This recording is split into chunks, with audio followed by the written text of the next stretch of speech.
Hi everyone, it's Mary Jo from Enchantress Tarot. Welcome back to my channel. Sagittarius, this is your November 2020 reading. And let's see, even though the sun is in Scorpio and I'm doing this on the full moon in Taurus, we will be entering Sagittarius by the end of November. So happy birthday for all our November Sag. And I'm also pulling an oracle card for you guys. Wow, this has come up 3 times. I don't believe that. That's crazy that came up. This came up just like, I don't read in the reverse. This came up for Scorpio the same way. And I shuffled really well yesterday and today. Judgment keeps coming up, but I'm not surprised. It's been coming up a lot in all the readings I'm doing because of the Plutonian energy, what we have going on in the heavens with Saturn. For the last, year and a half or so, and it's transformational energies. But let's see what we have. And like I said, I'm going to be doing an oracle card too. I'm pulling for everyone at the end of the reading. So we're starting off with the Empress energy, and that is Venus. So it's either love matters or finances, material things, homes, big ticket items, retirement money, a love relationship. That would be involved, yes, but it's also the mother. If there's anything going on with you out there as a mom or with your mom, this card would be it. Typically, this card would be sometimes in the negative, an overbearing mom, a mom that's meddling and has too much of a strong hold on you. In the positive, though, if it is a mom, this would be someone who's been there for you. Someone who brings abundance in your life in the way they love and nurture you and care for you and support you, whether it's materially, financially, or the most important way, in heart matters, in the way that they love you and support you as a human and value you. That being said, with the Empress card, we're talking about your potential being realized. And since it's in this position, I'm going to say it's pretty much happening for you right out the gate. Something that you've been working on and creating, something that's maybe been a long process. Some of you going back about 1.5 years. Others of you, it maybe could be within a gestational period of 9 months or so. So for some of you, it is delivering a baby, the announcement of the pregnancy, that you're going to be having a baby. And it might have been something you've been working on for a long time that you couldn't conceive. Some of you are feeling you got a hold on your finances again. After everything that's been going on since March, excuse me, there was a lot of confusion and doubt and frustration. When this card appears, it feels like you've got a hold on it. You see how our Empress is holding her glyph? This is the sign of Venus, Venus glyph. Because this card in the Tarot is Venus. And like I said, it's a major arcana. This is a big secret, something you're working on now. So whatever you've been either putting your money away or not having your money to spend as freely as you did before, this is you getting a hold on your finances again, and there's a comfort going on. Some of you have had some difficulties with this whole COVID thing, being in a love relationship.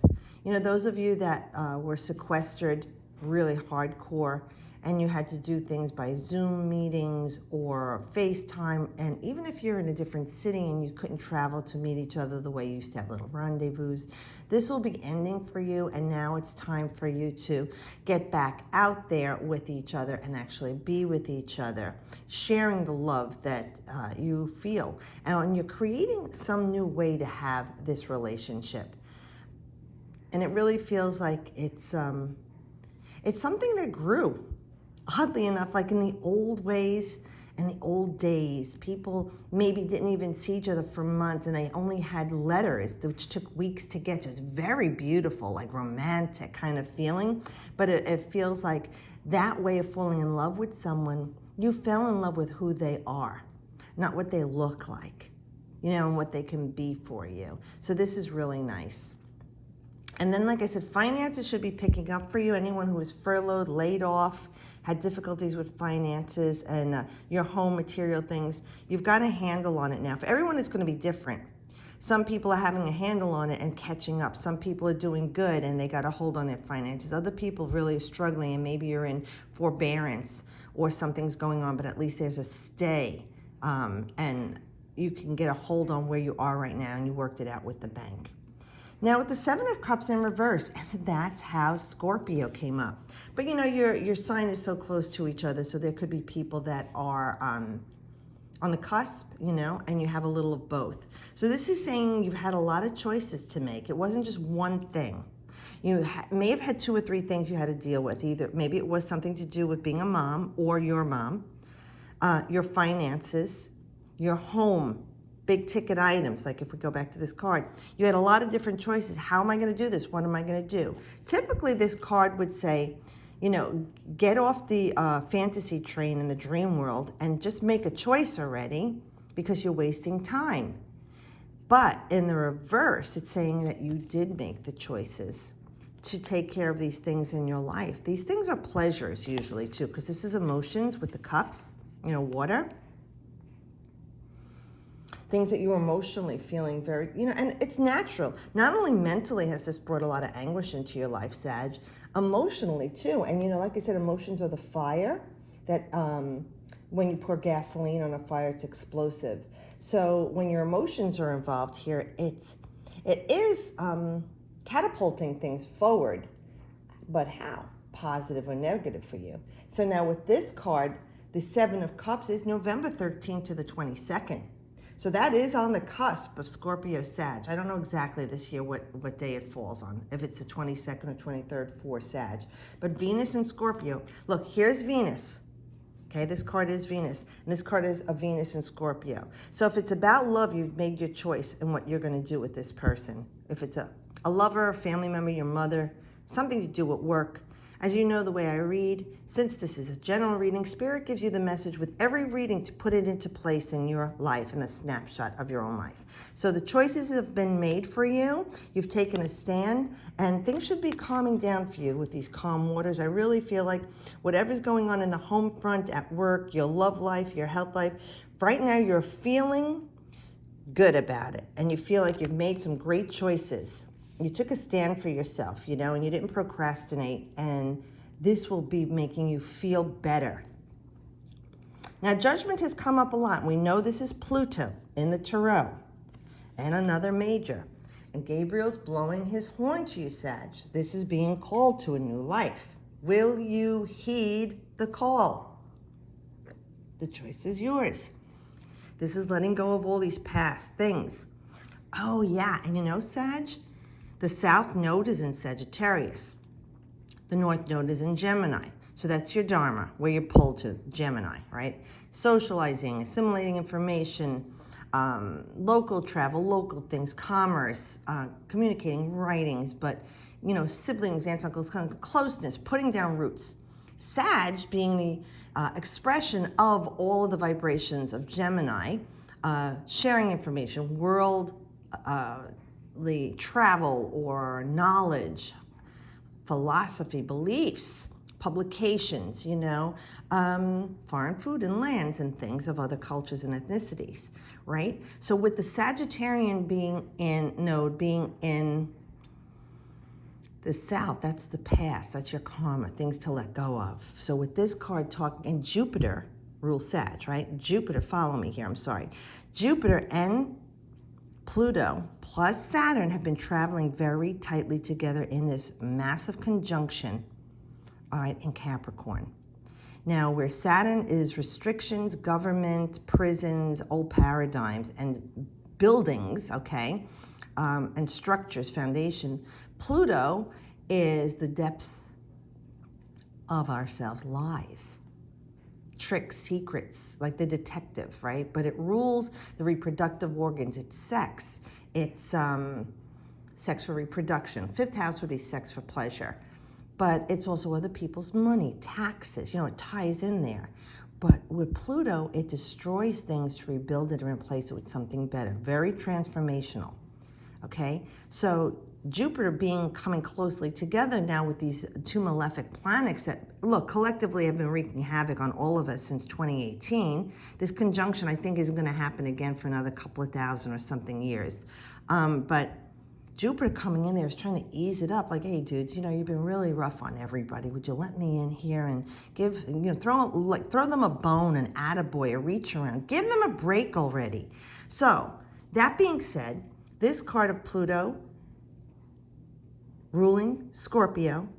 We are in Scorpio. The sun is in Scorpio. I'm saying, like, this is happening now for you, this change. So it's like, see, drumming up the old past, if you can see, see these spirits are coming out of their tombs. They kept themselves in tune in their sarcophagus, their coffins. Now they're rising above and transcending above everything. It's a metaphor for forgiving yourself for your past indiscretions, Sag. Forgiving other people, even when you knew better to do something and you chose not to, because you have free will. This is about releasing all of that and having a happy life. All the things that you've done, maybe you can make amends for with people, And that's what part of this Pluto energy with Scorpio. It's transcending from the scorpion, the stinger, the lowest form of Scorpio, right? Sex, lies, drugs, transgressions. The eagle is the next level as they evolve, flying above the earthly things between spirits, seeing things with a new perspective and clarity, removed from the earthly chains.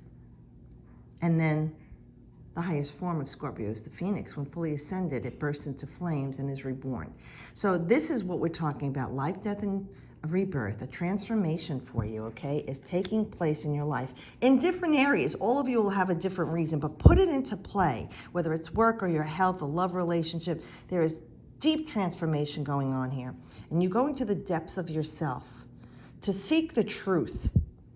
And like I said, to bring them up and release them, the things you didn't like about your previous self, your incarnations from the past, and also from your early environment. Yeah, you're going into calm waters here. So this is earth, this is water, this is also a watery card, and this is air. So you don't have fire, but you're the fire, okay? So with the Six of Wands, we're bringing some balance and restoring it back mentally into your life. We are looking at the full moon in Taurus. Be grateful for what's happened in the last full moon in Taurus to now. As you clear things away mentally, you're going to a good place. You're moving forward in life. Calm waters here, calm waters here. You're going to make landfall soon, okay? I really feel like this is a time for you to evolve and change. You see, we have the little frog here. So we know the frog is amphibious. It's mutable like you, or it goes between water and earth. But it does shed its skin as it grows and changes. So there's some growth and change for you. And everything you've been through that could have sunk your ship, you probably ditched all this other stuff and you got on board with this. And welcome in this change. You've really been needing this because you've been pushing it away for a long time. For whatever reason, everybody is different.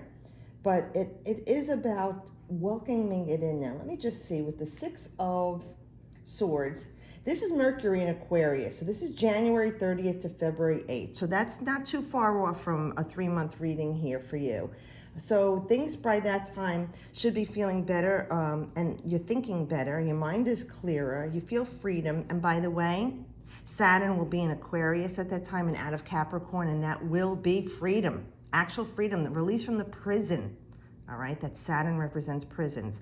So it really feels like a lightening of your mind and the mental anguish you were going through, and you're feeling at peace. You've learned a lot from this relationship, situation, person, place, or thing that's been going on in your life, and you've got growth going on here.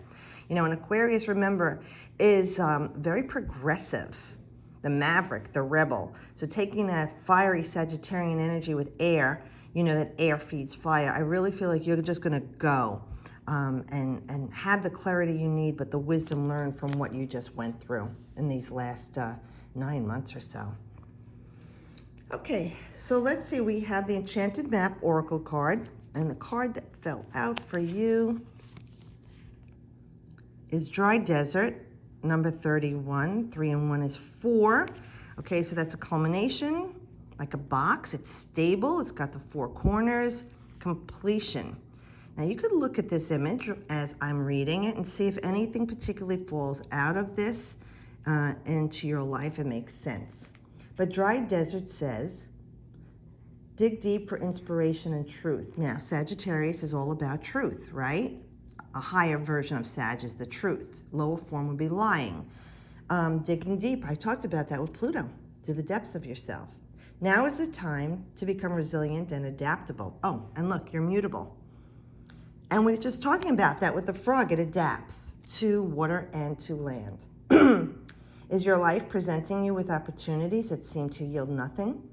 Have your ideas dried up? Does it feel like you're, let me turn the page, on an endless journey through a dry, hot, lifeless desert? This card reminds you that there are times when you're meant to become resilient as you journey through harsher circumstances. You're being required to conserve your energy until, after consistent effort, you reach the oasis you're searching for. Consider the creatures that live in these conditions. They have adapted to thrive in spite of their outer environment. In a desert, water, essential for life, can be found deep underground. Go deep within yourself now. Find your truth there. Let spirit sustain you while you locate the real source. Whatever it is you're asking about will not be found in the conditions you're in until you move past the surface of things and choose to do the real work and discover the answers deep within you. This may not seem like the most productive time, but looks are deceiving. This is the most important place to find what's truly right for you. That is amazing how spirit resonates with this here. We're talking about going to the depths of yourself, finding the truth, okay, and making the changes in your life and moving forward with a clear head. And like I said, while things seemed stagnant for the last 8-9 months, things were unfolding as they should for you in the universe, Sag. So again, happy birthday to our November Sages. If you celebrate in the Americas, happy Thanksgiving. And if you don't, have a great November. Thanks again for watching, guys, and I'll see you all next month. As always, I wish you the best.